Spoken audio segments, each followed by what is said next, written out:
Ooka chaka, ooka, ooka, ooka chaka, ooka, ooka, ooka chaka, ooka, ooka, ooka chaka, ooka, ooka. I can't stop this feeling deep inside of me. Girl, you just don't realize what you do to me. When you hold me in your arms so tight, you let me know everything's alright. I'm hooked on a feeling, I'm high on believing that you're in love with me. Welcome to week 9 of the Bill Neese's Coaches Show. I'm your host, Chip Hare. With us is Coach Bill Neese, and we talked about last week needing a big win, and a big win we got for sure Friday night, beating Greenville 21-7. It was our last home game, and it was also senior night. Big win in many ways for the Indians, 21-7 against a very, very good Greenville team. Exactly. Greenville came into the game and with great confidence, and we knew it was going to be a struggle. And we were able to get all facets of the game. I thought we were able to bottle up the return game, which was utmost important. Last year they ran back a punt for a touchdown on us, and then that option attack, the quarterback has been doing a great job. Defense has been stingy, so they had all the earmarks that this is going to be one of their better seasons, if not in a long time. The one thing that I got from Greenville was this was the group that they've been waiting for, and I think you even mentioned it last week. A lot of the same names were on that roster from previous years. Yeah. And they had gotten some pretty, they were 5-2 coming into the game, hadn't gotten some big wins. But you talked about our defense. I think our defense was very stingy and really forced some turnovers that we were able to capitalize on. Definitely, I think the turnover game was big, for us, and I think our defense just ran into the ball incredibly. I thought we did a great job. I thought, one of the big things we wanted to work on this past week is in our defensive meetings, we talked about our middle class has to get better, and what we meant by that is we have our superstars. We have our 3 or 4 defensive linemen, 3 or 4, or a couple linebackers that everybody knows, and they're the big stars, and we need to get those guys that are just getting into now. They're first-year starters, but it's been 8 games now, maybe 9 and 10, depending on some of the scrimmages. And those guys need to rise up. And I thought we did a very good job at the back end of our defense with those 3 younger guys back there. We only had 1 missed tackle, and we had a lot of times where they came up and played the hitch as the ball was in the air, and that we didn't give them an opportunity to catch a ball, turn, and run with it like we had been in some previous games. Well, one of the things I noticed on the field before the game, after senior night was over with and the team met in a huddle before they broke to the locker room, there was a lot of emotion, not just for the seniors, but I noticed there was a lot of juniors and sophomores that were keyed up ready to play because I think they knew what this game meant. Mm-hmm. We talked last week about putting 2 halves together. We certainly did that on Friday night. We did, and it was great. It was great that we were able to also get that touchdown at the end, gave us a little bit of lead. And one of the best things that you like about senior night is the fact that, number one, you get to honor your seniors, and we've had a couple seniors that have missed a lot of time being hurt, et cetera, but the seniors that were dressed all had an opportunity to play Friday night, and I thought that was good that we were able to get those guys out on a note, last game at their home field, and they can go from there. We take sometimes winning for granted, and then when you don't win like we have for the last couple of weeks and we got it back, it was nice to have that feeling again of everybody feels good about themselves, everybody's patting each other on the back. You're walking out with your shoulders back and your head up, and you're looking forward to the next one. And that was the one thing that it was one of the takeaways I got from everybody, not just the coaches, but our kids and even our fans. Yeah, and you should never take it. Once you're in the game long enough and you've had a couple setbacks, my advice is never take any win for granted. Enjoy them. Obviously don't enjoy them too much because you got to play next week, but enjoy them. Good sense of satisfaction, and then move on to the next week. So it was a good week for us. Moving on to the next week is Tippecanoe, Tip City on the road. Week 9 is right ahead of us. One thing that we say week in and week out on the show is we worry about the week that's right ahead of us. And right now, the Red Devils are square staring the Indians in the eyes. They are, and we've had great games there the last couple of years, and this one will be no different. Obviously, last year it came down to special teams, extra points, and various things along those lines. A fumble at the goal line, a turnover, and I think this year will be no exception. It's going to be a tough game. Anybody that watches film of Tip City knows that they're an improving team. They're a well-coached team, and they're going to come out and be ready to go, have a good plan against the Indians, and we've got to be able to make sure that we find out where their weaknesses are and hopefully overplay where our weaknesses are and come out on top. Well, Coach, you talk about well coached, and I think if people aren't, the casual fan may not know, but Matt Burbacher, who was he's a coach at Troy, moved over to Tip City, where he is alumni of, and so he's taken their program and essentially shifted their program up or down south to Tippecanoe.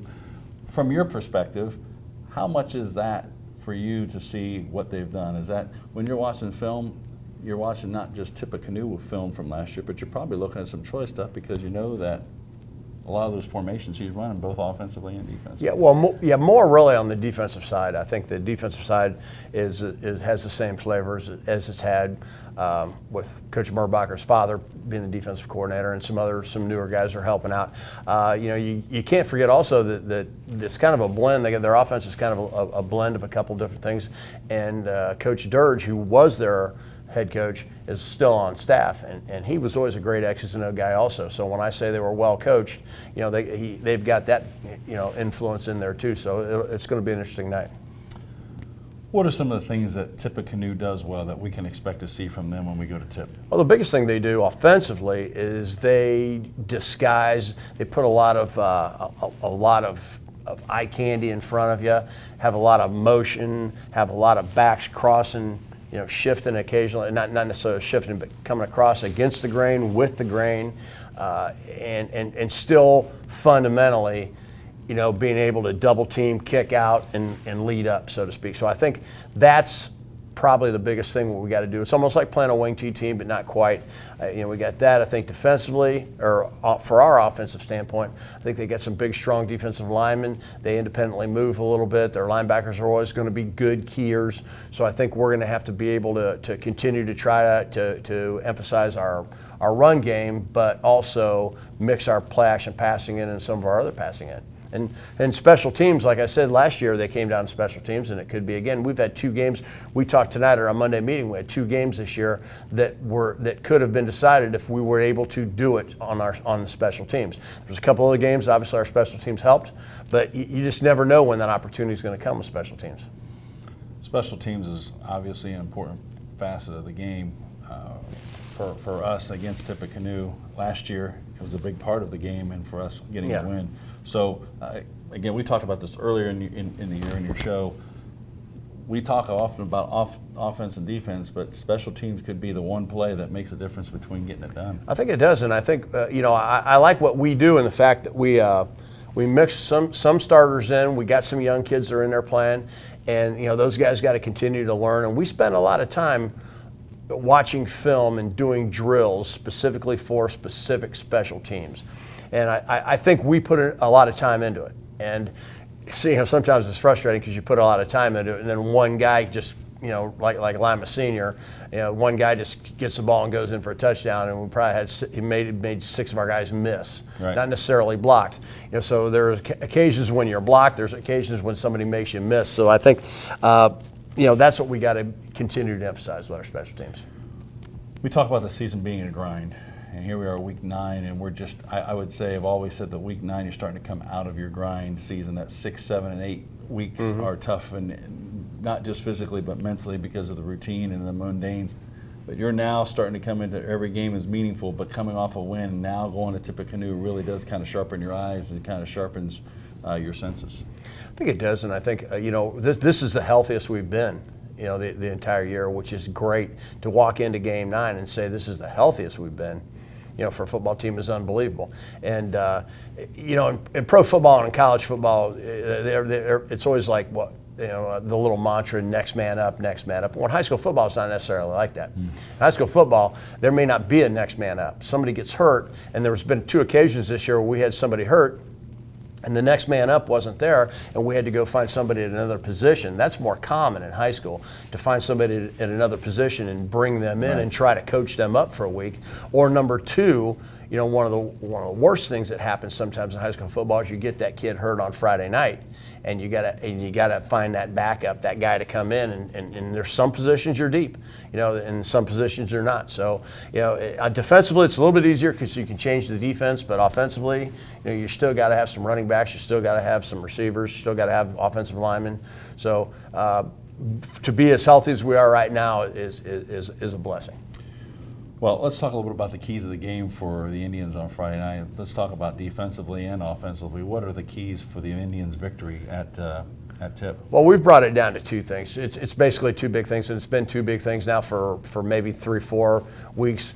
We emphasize it the whole time, and that is no big plays on defense, no turnovers on offense. If we cannot turn the ball over on offense, and we don't let anybody get out of the yard and make some big plays on defense, then that's when the pick will Indians. I don't know about anybody else. Somebody else might say, well, for their team, it's it's time of possession. For their team, it's this. For their team, it's this. And everybody's different. For us, for this group of people, we win football games when we don't turn the ball over on offense and when we don't allow big plays on defense. Do those 2 things, we're fine.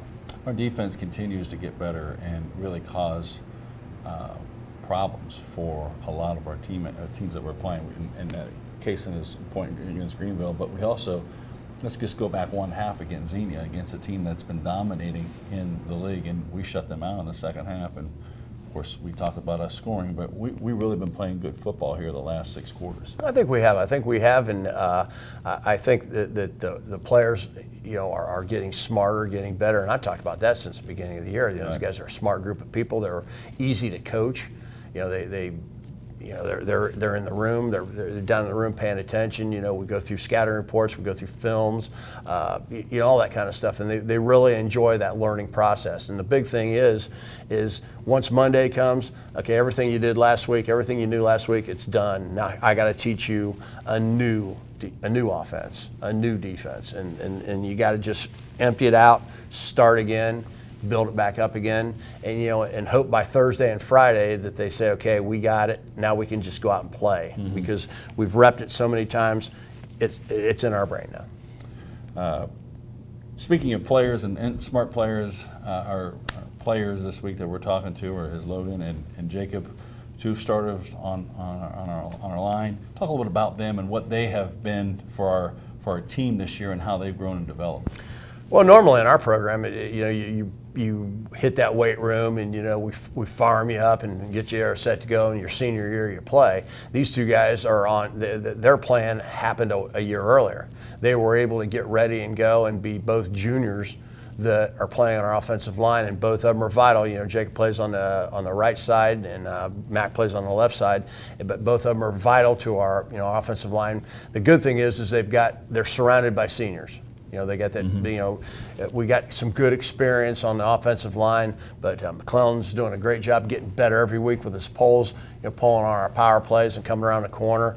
And Hepner continues to get better. I know. I told him Saturday I thought he played the best game that he's played all year. His down blocking is becoming better. His point of attack blocking is becoming better, and he'll get better with his pass protection. So much in that position too. It's the old adage of it's not a glory position because everyone's paying attention. The common fan is paying attention to the running back or the person with the ball. They're not paying attention to that. But there is so much detail to the blocking part. You're talking about blocking down, and they're often the first people that are catching your attention because that's what you're centering in. Yeah. And so they might get more of your attention than some of the other guys, and that can wear on you, I would imagine, as a player. But to be able to stick in there and see improvement from that has got to be rewarding for you as a coach too. It is, and it's such a hard position, and nobody knows it's a hard position unless you play there, or if you're directly related to someone who played offensive line. Because the example would be if we put a play in, it would take our quarterbacks and our running backs probably 2 minutes to put a play in. Okay, here's your aiming point. Here's your aiming point. Mesh here, don't mesh here. Boom, boom, boom. Run it. rep it, right, left, okay, you guys are done. Okay, offensive line-wise, you got 5 guys that might have to be doing 5 different things. One guy might pull, you got to teach him that technique. One guy might be down blocking, you got to teach that technique. Somebody might be double teaming, you got to teach that technique. Okay, then you might change the snap count between 1 or 2.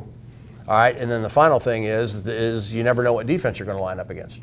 You know, your down block might be a guy shaded. Your down block might be a guy clear inside of you. So all those things are variables. So it takes us usually about 35 minutes to put a plan with all the variables. So yeah, those guys, they do a great job with their techniques. And the thing about offensive line is it's real easy to get them better. Mm-hmm. That's the biggest thing.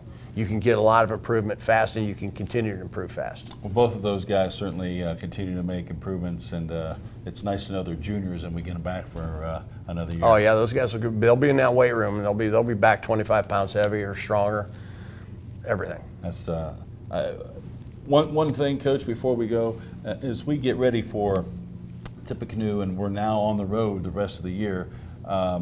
How is that for you sometimes that, I think we talked about this earlier, mm-hmm. You get on the bus, you know what your routine is. It's now, that routine will be here for the rest of the season, knowing that, hey, we've got what our Friday routine is. Mm-hmm. I think our guys like that.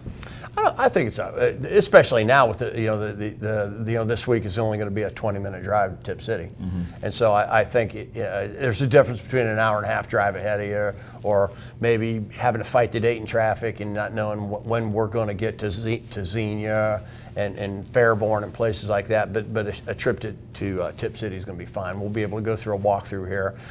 We don't have school that day, so we're going to have to adjust that a little bit. I think that's going to be the biggest change that we're going to make sure. Keeping our guys, and we've talked about this too, because the philosophy of keeping guys in a routine on mm-hmm. a Friday, getting them up and not having them sleep in, or I know you've kind of gone through that the last few years, and we were kind of worried, and we found out mm-hmm. that a lot of times we play well when we don't have school. Yeah, and the basic thing is whatever you do, if you win that night, that was the correct thing to do. So you follow that, and you just do that until proven untrue. Well, Coach, we certainly wish you well and the Indians well for a win on Friday night. Thank you. We will be back for the second half of the Coaches Show. We will talk to Logan, and we will talk to Jacob, and we're going to talk a little bit about what the successes they've been having for the Indians this year. We'll be right back. Welcome to part 2 of the Bill Niece's Coaches Show. With us is the players portion of this program, and we're going to have our guys introduce themselves, their grade, and the position that they play. I'm Jacob Hepner. I'm right tackle in the 11th grade. I'm Logan McClelland, left guard, 11th grade. Both juniors, guys. Logan, let's start with you. First, let's talk about what it was like Friday night to get that win against Greenville. A much-needed win for many reasons, but to walk out with a quality win against a team that's pretty good, how to make you feel and the team pretty good? It was honestly amazing. I couldn't be much prouder of the team on how we played, and especially on defense, shutting them out.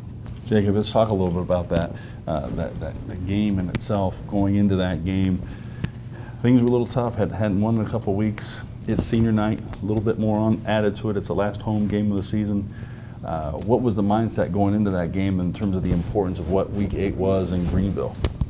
It was important for our seniors to get their last home win, and just to go in there and get another win to get our confidence back at it for Week 9 and Week 10. Well, let's talk about that confidence, because we will roll into Week 9. We go back on the road for the next 2 games. Week 9 is the Tip City Red Devils. We play at their place. Obviously, that's a tough place to play, and it's a rivalry that's fairly a new one here in the last few years as we played them, and they've had fairly good success. But that's a big game for another set of reasons. Yeah, it is. Just go in there, get another win, just move on to Troy. Good. Let's talk a little bit about your development, Logan. What's it been like for you to be a part of the starting lineup this year and be in there week in, week out and playing meaningful minutes? That's really putting a team in a position to tend to get some confidence and steam forward. It felt really good being part of this team and helping our guys get the win and being out there. Tell me a little bit about, I always want to get into players' heads a little bit about preparation for a game day. What's it like when you're walking in the stadium knowing that you're about to play in front of a big crowd and, again, a league game.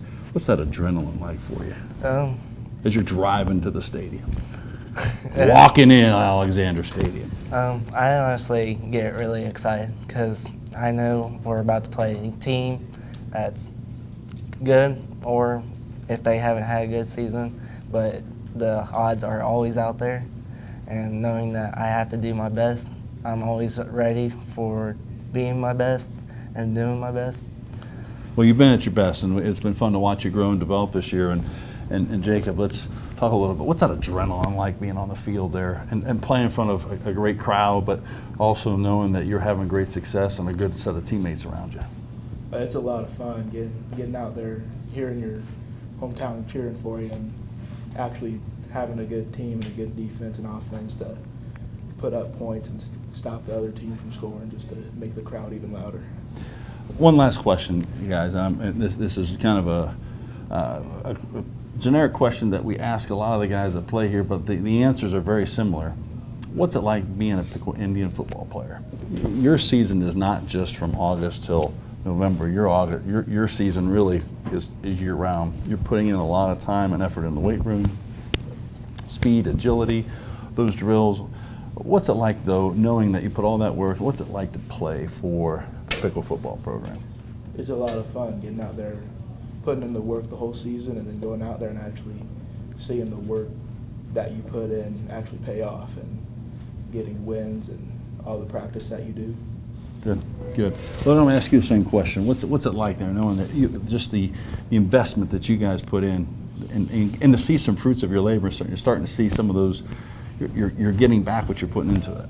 Yeah, we have a bunch of hard work throughout the off season, and I love it because it shows that we're getting better at our team and getting better even when we're off the field.